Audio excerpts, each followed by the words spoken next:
হুঙ্কার দিছে কইয়া লেগেছে রে লেগেছে, রক্তে আগুন লেগেছে। ওদের হুঙ্কারে বাংলাদেশের 300 এমপি মন্ত্রী প্রধানমন্ত্রী দেশ ছেড়ে পালায় চলে গেছে। ওয়াজ দিচ্ছেন কার কথা মতো? পারমিশন নিয়েছেন থানায়, তাই তো পারমিশন তো আল্লাহ দিয়ে দিছে। কোরআন কার? এই কোরআনের বাতি জ্বালানোর জন্য তো আল্লাহ সবাইরই হুকুম দিয়ে দিছে। পারমিশন আল্লাহর হলো কোরআন।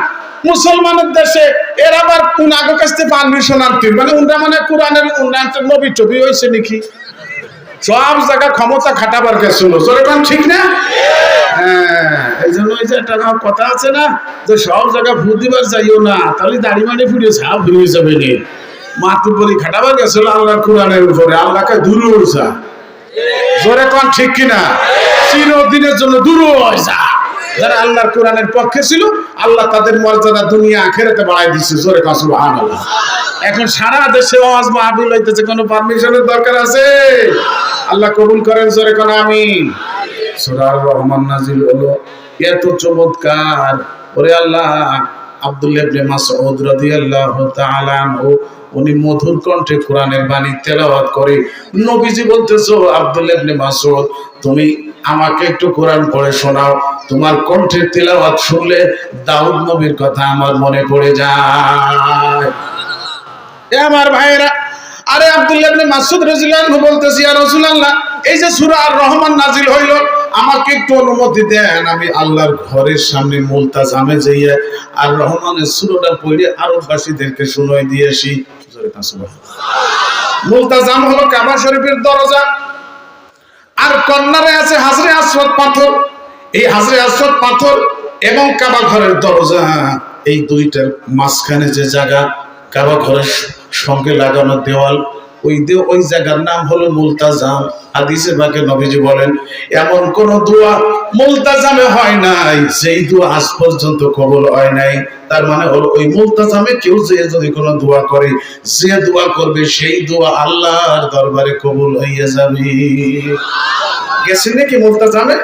যারা হাজি তারা গেছে, যারা যান নাই তাদের জন্য দোয়া করে দিলাম। আল্লাহ যেন সবাইকে জীবনে একবার হলো আল্লাহর ঘরে মুলতাজামে যেয়ে দোয়া করার তৌফিক দান করে। সবাই বলেন আমিন। আমার ভাইয়েরা বলতেছি, ইয়া রাসূলুল্লাহ আমাকে একটু পারমিশন দেন, আমি ওই মুলতাজামে যেই আর রহমান সূরাটা পাঠ করে মক্কাবাসীকে শুনাই দিয়েছি। জোরে কও সুবহানাল্লাহ।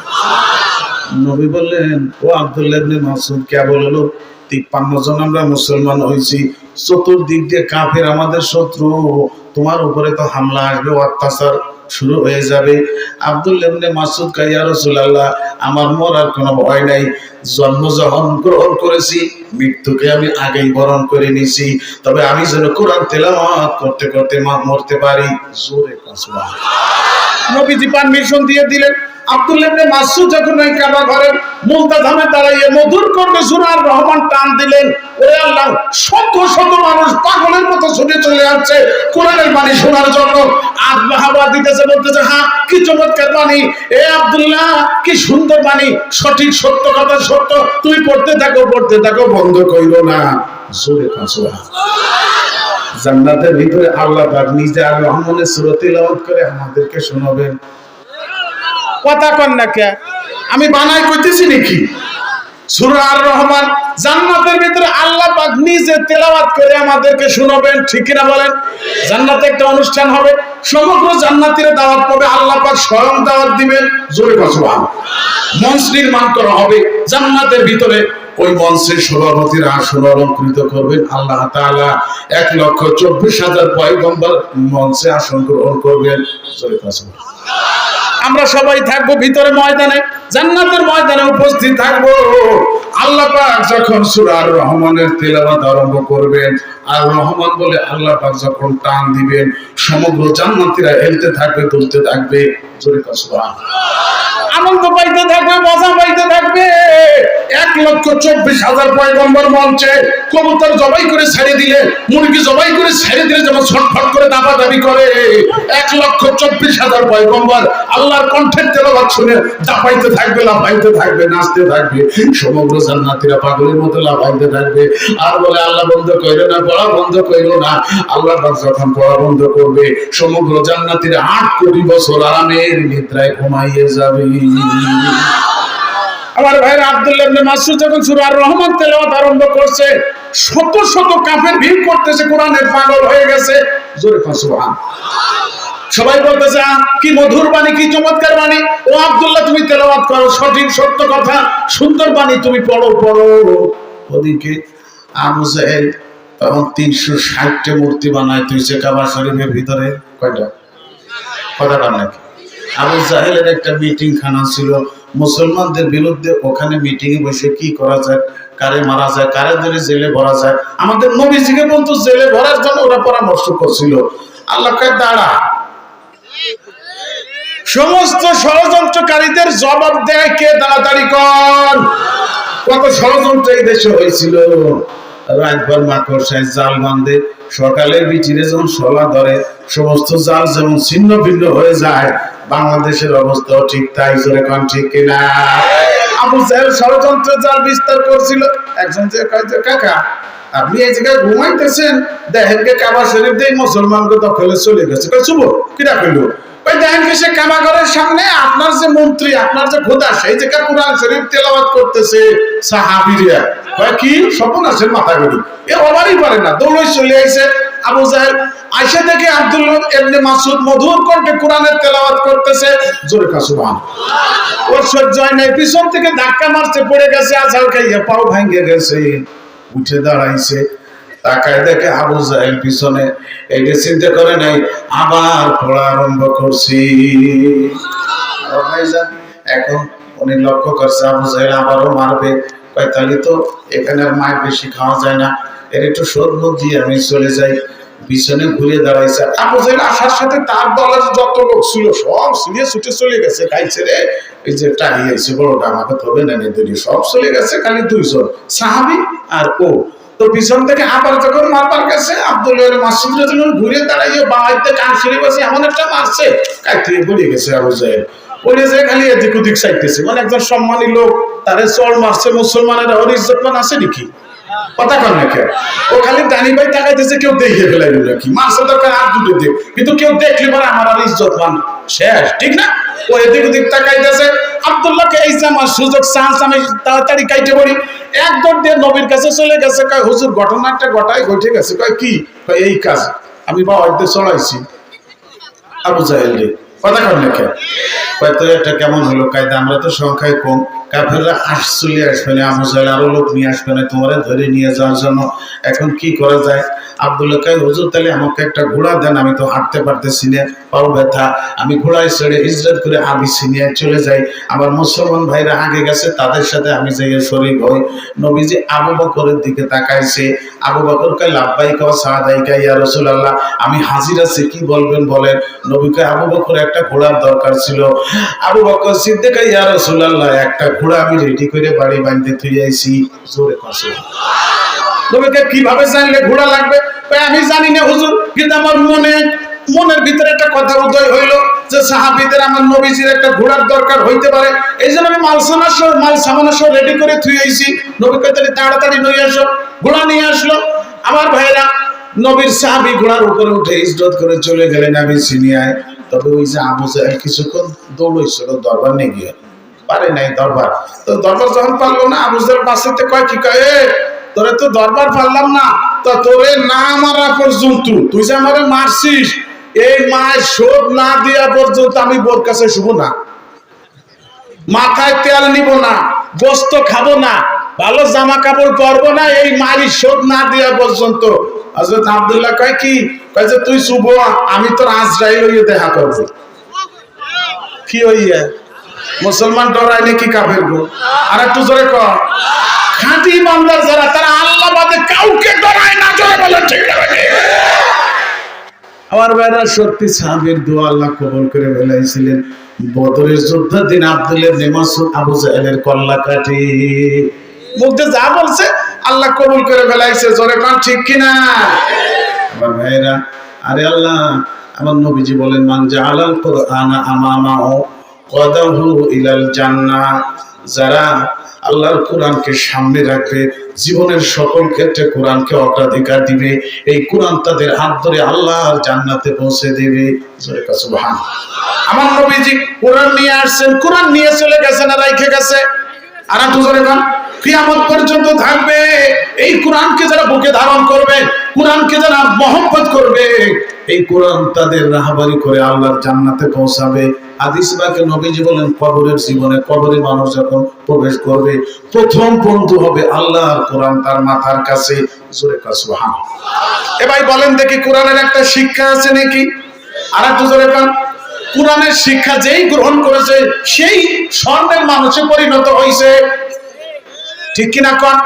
এই যে আমি এখানে বসেছি এত উপরে, আপনারা এত ইজ্জত সম্মান আমাকে দিচ্ছেন, এত উপরে বসাইছেন, আল্লাহর কোরআনের দুটি অক্ষর আল্লাহ পাক আমাকে দান করছে, সেই জন্য আপনারা আমাকে এত সম্মান দিচ্ছেন। কথা কন? সিরাজগঞ্জে গেছি ওয়াজ করবার, 2 মাইল দূরত্বে যুবক ফুলাপান 30-40 জন মোটর সাইকেল নিয়ে আমারে আগে নিয়ে যাইতেছে, মিছিল দিতে ওহিদুজ্জামানের আগমন, শুভেচ্ছা, স্বাগত মিছিল দিতে আমার গাড়ি পাচ্ছে। আমার সবর সঙ্গে তারা আসতে আসতে দাঁত সবকটা বাইরে বলেছে, হুজুর আপনার এত দাম নাকি সিরাজগঞ্জে? বুঝলাম না কিছু। ওরা তো আসতেছে, এদিকে আমার কানতে কানতে আমার কলজে ভেটে আসতেছে, চোখতে খালি পানি পড়তেছে। আমি কইতেছি, আল্লাহ, আমি যদি এই জায়গায় খ্রিস্টান দিবার আসতাম, আমারে সবাই মিছিল দিয়ে আগে নিত। কথাও কয় না। আসল সম্মান হলো আল্লাহর কোরআনের। কোরআনের 2টি অক্ষর আল্লাহ আমাকে দান করছে, এই জন্য মানুষ আমাকে এত ইজ্জত করে, সম্মান করে। আসল সম্মান হলো আল্লাহর কোরআনের। জোরে কোন ঠিক না বেঠি? আমার ভাইরা, আল্লাহর কোরআনের পক্ষে যারা, তারাই দামি মানুষ। কোরআন হলো পরশ পাথর, পরশ পাথরের সঙ্গে জং ধরা মরিচা পড়া। টিন আর লোহা যদি ছোঁয়া লাগে, টিন থাকে না, লোহা থাকে না, স্বর্ণে পরিণত হয়। বলেন, কেউ যদি সন্তানকে আল্লাহর কোরআন পড়ায়, ওই সন্তানের বাপ মার মাথায় আল্লাহ পাক নিজে হাতে নূরের মুকুট পরিধান করাবেন। সুবহানাল্লাহ। এবার মাকে পাই না, আমি যেন বানাই কলাম এটা এই হাদিসটি নতুন শুনলেন নাকি? কোরআন শিক্ষা দিয়েছেন আপনার সন্তানকে, এই কারণে আপনাকে আল্লাহ পাক সম্মান দিবেন, আগে নূরের মুকুট মাথায় আল্লাহ পাক নিজে হাতে পরাই দিবেন। জোরে কথা সুবহানাল্লাহ। কেন? বলে এমন একটা সুন্দর সন্তান আপনি উপহার দিয়েছেন, এই জন্য আল্লাহ পাক খুশি হয়ে আপনাকে উপহার দিবেন, জান্নাতে মুকুট পরাবেন মাথায়। নবীজি বলেন, ওই মুকুটে আল্লাহ পাক আলোর সজ্জা করবেন। যাওহু আহসানু মিন যাওহি শামসি। নবী বলেন, ওই টুপির আলো সূর্যের আলোর চাইতে বেশি হবে। আমার ভাইরা, পক্ষান্তরে যারা বাচ্চাকে আল্লাহর কোরআন পড়ায় না, ওরে আল্লাহ, সেই সমস্ত সন্তান দুনিয়াতে মানুষ হবার পরেও অমানুষ। জোরে কোন ঠিক না বেঠি? তার বাস্তব প্রমাণ আপনারা দেখেন।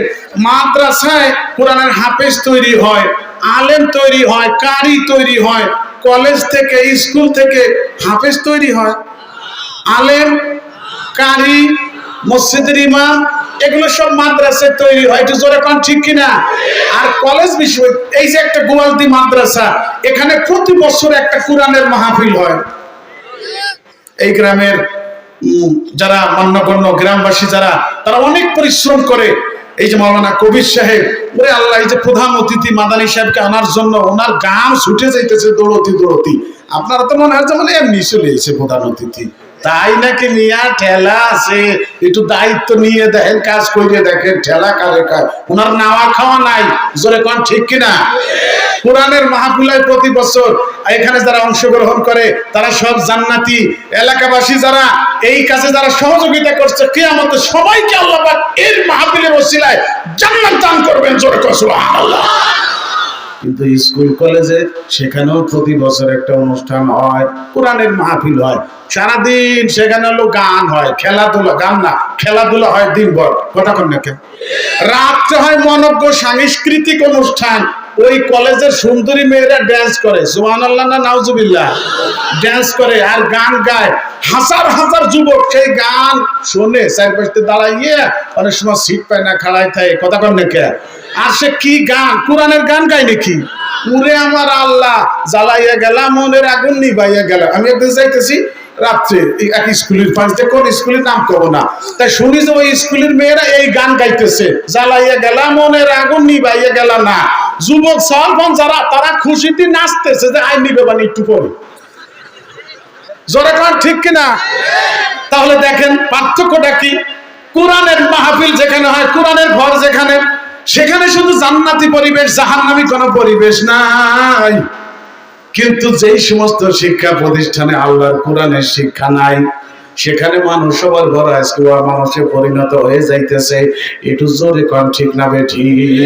আমার ভাইরা যখন ওই গান রাত্রে গায়, সুন্দরী মেয়েরা ডান্স করে, ওখানে যুবক ছেলে ফেলে যারা, ওদের শরীর তো গরম হয়ে যায়, খালি চান্সে তাকে 1 2 3 দিবানি, খালি চান্স পাই নেই। তাহলে বাস্তব জিনার প্রশিক্ষণ দেওয়া হয়, জোরে কম ঠিক কিনা?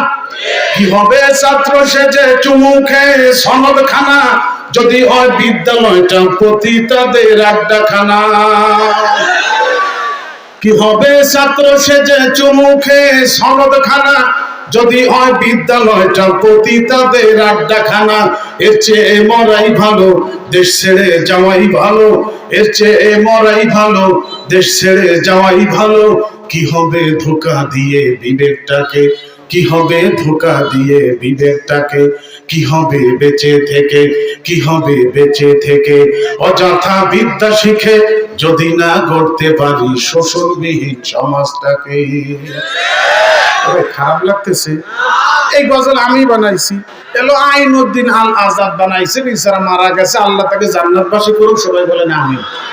আমি একটু গাইয়ে শুনাইতেছি, আমার পর আবার খেয়ে যাবে দেখি। কি হবে লেখালেখি কলমবাজির এই মহড়া, সমাজের আসল চিত্র যদি না যায় তুলে ধরা। কি হবে লেখালেখি কলমবাজির এই মহড়া, সমাজের আসল চিত্র যদি না যায় তুলে ধরা।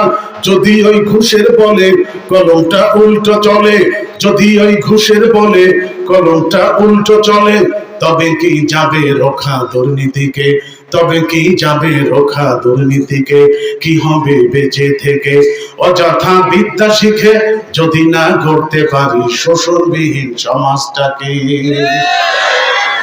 কি হবে আলেম হয়ে ইমাম সেজে এই সমাজে, পারো যদি সত্য কথা উচ্চ স্বরে না বলিতে। কি হবে আলেম হয়ে ইমাম সেজে এই সমাজে, পারো যদি সত্য কথা উচ্চ স্বরে না বলিতে। চাকরি ভয় করো যদি ছেড়ে দাও ওই না গদি, চাকরি ভয় করো যদি ছেড়ে দাও ওই না গদি। কি হবে ধোঁকা দিয়ে আল্লাহকে, কি হবে ধোঁকা দিয়ে আল্লাহকে। কি হবে বেঁচে থেকে অযথা বিদ্যা শিখে যদি না গড়তে পারি শোষণবিহীন সমাজটাকে। কি হবে শেষ নবীজির উম্মত বলে দাবি করে, যদি ওই কাদিয়ানীরা নবীর চেয়ার দখল করে। কি হবে শেষ নবীজির উম্মত বলে দাবি করে, যদি ওই কাদিয়ানীরা নবীর চেয়ার দখল করে। নবীজির জন্য যদি রক্তের বহে নদী, নবীজির জন্য যদি রক্তের বহে নদী, তবুও হটবো না এই দাবি থেকে, তবুও হটবো না এই দাবি থেকে। কি হবে বেঁচে থেকে অযথা বিদ্যা শিখে যদি না গড়তে পারি শোষণবিহীন সমাজটাকে। কি হবে পুরুষ হয়ে জন্ম নিয়ে এই দেশেতে, যদি চাই ঘুরে ফিরে ক্ষমতাটা নারীর হাতে। সারা জীবনই তো বিটিকে দিয়ে গেলেন ক্ষমতা, এই বছর একটু বিটাকে দেন, হুজুরকে একটু একবার দিয়ে দেখেন কি করে তারা। কথা কান ঠিক কিনা? যদি দেখেন যে না হুজুররা পারে না, তারপরে ফিরে বছর আর দিয়েন না, ও না আবার বিটিকে ফিরে ছিঁড়ে দিয়ে একটাবার হুজুরকে একটু চান্স দেন আপনারা। কথা কান ঠিক কিনা? রাজি আছেন নাকি? আমি তো বছর রাজি আছি, হুজুরকে ভোট দিব। কে কে রাজি আছেন তুই হাত উঁচু করে দেখা। নারায়ে তাকবীর। আল্লাহ তুমি কবুল করে জোরে বলো না আমিন। কি হবে পুরুষ হয়ে জন্ম নিয়ে এই দেশেতে, যদি চাই ক্ষমতাটা ঘুরে ফিরে নারীর হাতে। কি বা জবাব দেবে, কিভাবে মুখ দেখাবে, কি বা জবাব দেবে, কিভাবে মুখ দেখাবে আমাদের আগামী সেই প্রজন্মকে, আমাদের আগামী সেই প্রজন্মকে। কি হবে বেঁচে থেকে, কি হবে বেঁচে থেকে অযথা বিদ্যা শিখে যদি না গড়তে পারি শোষণবিহীন সমাজটাকে। কথা ঠিক না বেঠিক জোরে কোন? আমার ভাইয়েরা কম্পেয়ার করেন, তুলনা করেন মাদ্রাসা শিক্ষা তথা আল্লাহ কোরআনের শিক্ষা যেখানে আছে, সেখানে কেমন মানুষ তৈরি হয়। যে শিক্ষা প্রতিষ্ঠানে আল্লাহ কোরআনের শিক্ষা নাই, সেখানকার ছেলে মেয়েরা কেমন সন্তান হিসাবে গঠিত হয় একটু কম্পেয়ার করেন, একটু তুলনা করেন। এই যে কিছুদিন আগে বিদেশে নেপালে ফুটবল খেলা হয়েছে, আমার দেশের মেয়েরা নেপালের গোল খাওয়াইয়ে পেট ভরাই দিয়ে আইছি। কথা কন না কে সেমিরে বিদেশে ফুটবল খেলাবার যাইয়ে নেপালে ঠগাই দিয়েছে আমাদের দেশের ছেলেরা যারা ওরা বিদেশে যাইয়ে গোল খাইয়ে পেট ভরে বাড়ি বই আনতে পারে না যারা কোন ঠিক কিনা মসজিদে সেমিরে যে ফাঁসট হয়ে আইছে এই নুসকাতে 1 কোটি টাকা দিছে ওকে খুশি হইয়া ভাই আমার ভাই যারা এবার সে দাঁড়ায় ওয়াজ যখন শুনতেছেনি তো এই পাশে বহুত জায়গা আমার দাদারা ভালো করজোড়ে অনুরোধ করলাম একটু জান্নাতের ভিতরে আসেন জান্নাতের দূরে দাঁড়ায় থাকলে জান্নাতের স্বাদ মজা বোঝা যাবে নাকি কথাও কয় না এটা ভিতরে আসেন আমার দাদারা ভালো এই পাশে ভিতরে এসে কি সুন্দর ব্যবস্থাপনা করছে সামিয়ানা কত চমৎকার বসার জায়গা কত ভালো আসেন আমার দাদারা এই জায়গায় কেউ দাঁড়ায় থাকেন না দয়া করে সব ভিতরে চলে আসেন এই পাশে বহুত জায়গা আসেন জান্নাতের ভিতরে আসেন আমার ভাই আসেন অমুসলিমও যদি হন তারাও এখানে বসার সুযোগ আছে কারণ আল্লাহর কোরআন সমগ্র মানব জাতির জন্য জোরে বলেন ঠিক না ভাই দাঁড়ায় থেকে না আমার দাদারা ভালো সব ভিতরে চলে আসে আমার ভাইরা লক্ষ্য করেন এই যে মেয়েরা বিদেশে যে ফুটবল খেলায় জিতে আসলো ওরা তো সব মহিলা মাদ্রাসার ছাত্রী মহিলা মাদ্রাসার ছাত্রী আর একটু জোরে কর আরে আল্লাহ ওই মেয়েগুলোরে যারা পেটে ধারণ করছে যে মহিলা তারা বড় ভাগ্যবতী বিদেশে ফার্স্ট হয়েছে ফুটবল খেলাইয়া ইনুস কাকা টাকা দিছে 1 কোটি কথা বল না কে আরে আল্লাহ পক্ষান্তরে আমাদের আরেকটা ছেলে বাংলাদেশের হাফেজ মুয়াজ মাহমুদ আমরা উপহার দিছি বাংলাদেশের মানুষকে উপহার দিছি মাদ্রাসা থেকে কথা কর আপনারা এখন পিএস দেন 10 টাকা দেন 500 টাকা দেন মাদ্রাসায় আপনাদের অনুদান খাইয়া আমরা বিদেশের বাড়ি কানাডায় বাড়ি গাড়ি বানাই নাই কথা কন না কে আপনাদের টাকা কালেকশন করে এই যে মাওলানা কবির সাহেব এই যে মাদ্রাসা বানাইতেছে গোয়ালদি আপনাদের টাকা নিয়ে উনি কি কানাডায় বাড়ি গাড়ি করছে বেগুনপাড়ায় আর একটু জোরে কোন এ আমার ভাইরা কি করছে বলে মাদ্রাসা বানাইছে মাদ্রাসা থেকে এমন সোনার সন্তান উপহার দিছে হাফেজ মুয়াজ মাহমুদ 123টা রাষ্ট্র সঙ্গে কোরআনের প্রতিযোগিতায় বাংলাদেশকে ফার্স্ট বানাইয়া আনছে সুবহানাল্লাহ আর একটু আস্তে কর বুঝলাম না খিদে নাকছে নাকি এটা সুবহানাল্লাহ পড়বো আজকে এটা গলা ছাড়িয়ে দিয়ে পড়েন তো সুবহানাল্লাহ এটা সুখবর শুনলে পড়তে হয় না ভাই রাগ করলাম নাকি 123টা রাষ্ট্রের ভিতরে বাংলাদেশকে জিতে আনছে তুরস্কের প্রেসিডেন্ট হাফেজ মুয়াজ মাহমুদের হাতে চুমো খাইছে জোরে কোন সুবহানাল্লাহ কোরআনের হাফেজকে সম্মান দিছে প্রেসিডেন্ট তার হাতে চুমো খাইছে আমাদের দেশে প্রেসিডেন্ট আছে সুপ্পু কাকা সেও তো চুমো খাইছে ওই ছেলের হাতে খাইছে ওর খবরই নাই সে সেমিনারে দেশে আসার পরে খোলা বাসে চড়াই ওর নাচাই নিয়ে বেড়াইছে ওরা টাটা দিছে খালি টাটা টাটা হাফেজ মুয়াজ মাহমুদকে 1 টাকাও দেয় নাই ইনুস কাকা মনে করছে দেশের মাদ্রাসার ছাত্র উস্তাদ ওরা হলো বাড়াইতে থাকে এই দেশে কিন্তু এরাই যে আসল সুনাগরিক জোরে কোন ঠিক কিনা যেই বৈষম্য দূর করার জন্য ছাত্ররা সরকার তাড়াইছে আমি আজকের এই কোরআনের মাহফিল থেকে উদাত্ত আহ্বান জানাবো বর্তমান সরকারকে বলে দিতে চাই যদি এই বৈষম্য আপনি দূর না করেন তাহলে দেশের ছাত্র জনতা আবার রাস্তায় নামবে আপনাদেরকে আগের সরকারের মতো দেশ ছেড়ে পালানো লাগবে জোরে বলেন ঠিক না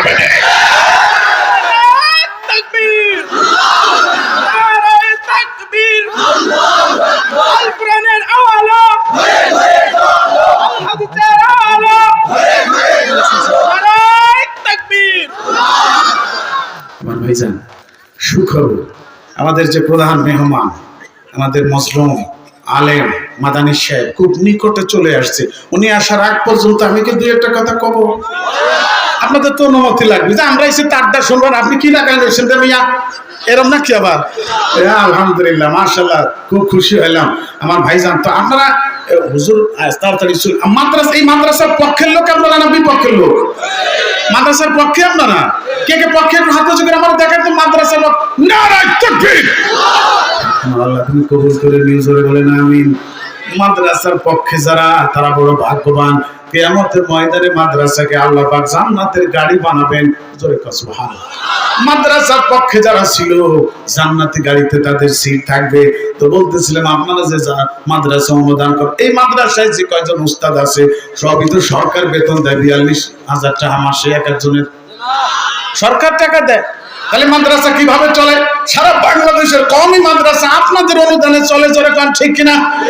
আপনাদের টাকায় আল্লাহর কোরআনের খেদমত হইতেছে। আল্লামা শামসুল হক ফরিদপুরি মাদ্রাসা বানাইছে গহরডাঙ্গা, মোহতামিম বানাইছে আর একজনকে।